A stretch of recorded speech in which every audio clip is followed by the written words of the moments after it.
Hello বন্ধুরা, আমি শাকগর্নিল। আজকে এই ভিডিওতে বেশ কিছু সিনেমা সংক্রান্ত বিষয় আপনার সঙ্গে আলোচনা হবে। সবার আগে কথা বলবো সোনু সুদ পরিচালিত আপকামিং হিন্দি সিনেমা ফাতের টিজার নিয়ে, যে টিজারটা খানিকক্ষণ আগে মেকারদের তরফ থেকে অফিসিয়ালি ড্রপ করা হয়েছে।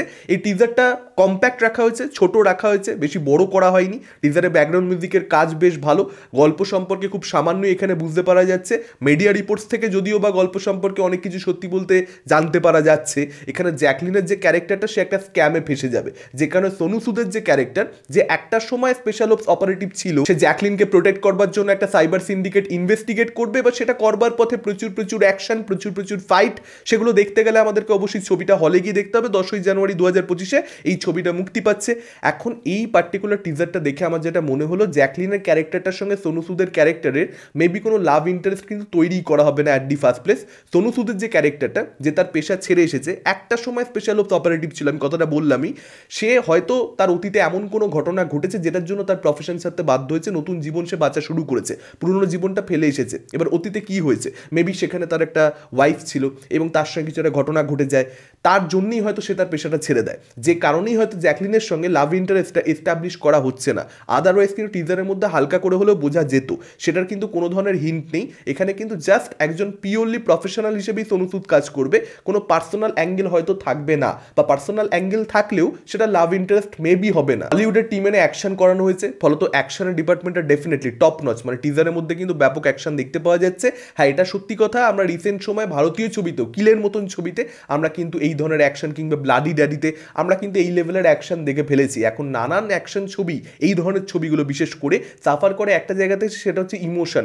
আশা করব ডিরেক্টর সোনু সুদ তার প্রথম কাজে ইমোশনটা তৈরি করতে সক্ষম হবেন। যদি তিনি সেটা পারেন, যে ধরনের অ্যাকশন এই পার্টিকুলার টিজারটা প্রমিস করছে, ছবির মধ্যে যেরকম অ্যাকশন থাকবে, তাতে করে এই ছবিটা কিন্তু বেশ ভালো কিছু হতে পারে। চিত্রনাট্যের উপরে সবটা ডিপেন্ড করছে। টিজারটা আমার ভালো লেগেছে, বাকি কথা ট্রেলার ড্রপ করলে তখন হবে। আচ্ছা, এবার যদি কথা বলি বাগি 4-এর সঞ্জয় দত্তের ক্যারেক্টার পোস্টার নিয়ে, যেটা আজকে মেকাররা খানিকক্ষণ আগে অফিসিয়ালি ড্রপ করেছে। এই পার্টিকুলার পোস্টারটার মধ্যে সঞ্জয় দত্তকে যে অবতারে দেখতে পাওয়া যাচ্ছে, সেটা কিন্তু ব্যাপক খালনায়কের একটা লুক, চুল বড় এবং তার সঙ্গে ডেফিনেটলি সঞ্জয় দত্ত যেভাবে চেঁচাচ্ছে, সে প্রচণ্ড রেগে রয়েছে, সে প্রচণ্ড দুঃখিত। তার কারণ তার লাভার, যে ওয়াইফ হতে পারে বা প্রেমিকা হতে পারে, হোয়াট এভার, তার লাভার সে মারা গেছে এবং তাকে কোলে নিয়ে একদম রক্তাক্ত অবস্থায়, সঞ্জয় দত্ত রক্তাক্ত অবস্থায় এবং এই মেয়েটিও রক্তাক্ত অবস্থায়, এবং পোস্টারের মধ্যে লেখা রয়েছে প্রত্যেক আশিকি হচ্ছে একজন ভিলেন। অর্থাৎ সঞ্জয় দত্তের যে ক্যারেক্টারটা এই ছবিতে থাকবে, সেই ক্যারেক্টারটা কিন্তু একদম পিওরলি ডার্ক ক্যারেক্টার, যে ভিলেন তো ভিলেন ভাই, আমি খারাপ তো খারাপ কাজই করি, সেই ধরনের ক্যারেক্টার হয়তো হবে না। সেই ক্যারেক্টারটারও একটা ইমোশনাল সাইড থাকবে, সেই ক্যারেক্টারটারও একটা প্রপার মোটিভ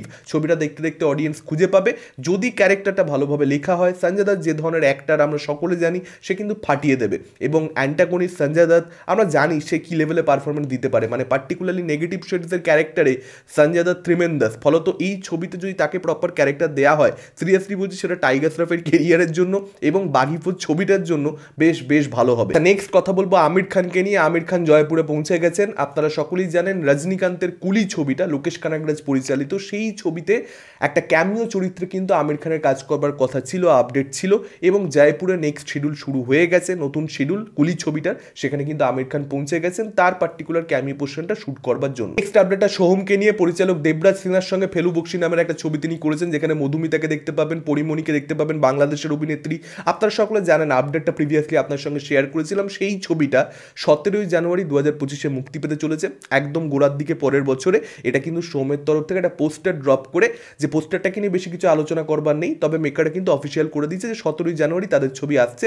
দেখা যাক ছবিটার বক্স অফিসে পারফরমেন্স কিরকম হয়। এর পরবর্তী আপডেটটা অ্যানিমালকে কেন্দ্র করে। আপনারা সকলেই জানেন সন্দীপ রেড্ডি বাঙ্গা রণবীর কাপুরের কোলাবোরেশন, যেটা সিকুয়াল আসবে হচ্ছে অ্যানিমাল পার্ক। এটার ব্যাপারেও আপনারা সকলে অবগত, কিন্তু সেকেন্ড পার্টের মধ্যেই কিন্তু এই ছবির গল্পটা সীমাবদ্ধ থাকবে না। এই ওয়ার্ল্ডটা কিন্তু আরো এক্সপ্যান্ড করবার কথা এখানে মেকাররা ভাবছে।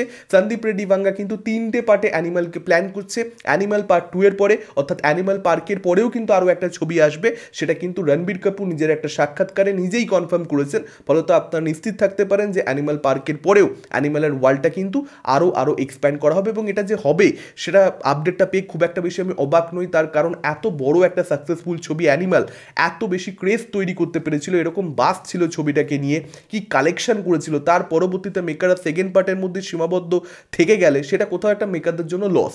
আজকের দিনে আপনি যদি একটা ব্র্যান্ড তৈরি করতে পেরেছেন, আপনাকে ক্যাশ ইন করে যেতে হবে। আজকে পুষ্পা 2 এর মধ্যে সীমাবদ্ধ থাকতে পারতো ছবিটা, কিন্তু পুষ্পা 3 চলে আসছে। সালার 1 এর মধ্যে সীমাবদ্ধ থাকতে পারতো, কিন্তু সালার 2 চলে আসছে, ইন্ডিয়ান 2 সেটা ইন্ডিয়ান 3 চলে আসছে। ফলত মেকার এখানে ক্যাশ ইন করবার সমস্ত রকম উপায় কিন্তু খুঁজছে ক্রমাগত, এবং সেটা করতে গিয়ে সন্দীপ রেড্ডি ভাঙ্গা অ্যানিমাল 3টাকে বা পার্ট 2টাকে ঘেটে ফেলবেন না। যে জিনিসটা আমরা নানান ছবির ক্ষেত্রে দেখতে পাচ্ছি, পরে পার্টে নিয়ে যাওয়ার জন্য একটা ছবির মধ্যে গাঁজাখুরি যা খুশি দেখিয়ে যাওয়া হচ্ছে, দরকার নেই তা সত্ত্বেও দেখানো হচ্ছে, সেই জিনিসটা অ্যানিমাল পার্ট 2 এর মধ্যে থাকবে না, অ্যানিমাল পার্কের মধ্যে থাকবে না। তবে কি সন্দীপ রেড্ডি ভাঙ্গার উপর একটা ট্রাস্ট করা যায় কি, যে গল্প চিত্রনাট্য সঠিক জায়গায় না থাকলেও পার্টিকুলারলি সিন হিসেবে, ইন্ডিভিজুয়ালি সিন হিসেবে আপনাকে সেগুলো এন্টারটেন করতে পারছে, মজা দিতে পারছে, ফলত আপনি কোথাও হলে বসে বোর হবেন না। এই একটা ট্রাস্ট তার উপরে রাখা যায়। কিন্তু আমি তবুও চাইবো অ্যানিমাল পার্ক যেন অ্যানিমালের থেকে অনেক বেটার ছবি হয়, বা স্পিরিট যেন অ্যানিমালের থেকে অনেক বেটার ছবি হয় স্ক্রিন প্লে ওয়াইজ, এটা আমি ব্যক্তিগতভাবে চাই। দেখা যাক সেটা হয় কি হয় না। আপনাদের কি মতামত এই আপডেটগুলোকে কেন্দ্র করে, কোন আপডেট নিয়ে আপনারা সবচেয়ে বেশি এক্সাইটেড, ডেফিনেটলি আপনারা সেটা আমাদের কমেন্ট করে জানাতে পারেন। এই ভিডিওটা ভালো লাগলে লাইক করতে পারেন, শেয়ার করতে পারেন, আমাদের চ্যানেল নতুন হলে চ্যানেলটাকে অবশ্যই সাবস্ক্রাইব করতে পারেন। আজকের মতো টাটা, চোখ রাখুন পরবর্তী ভিডিওতে।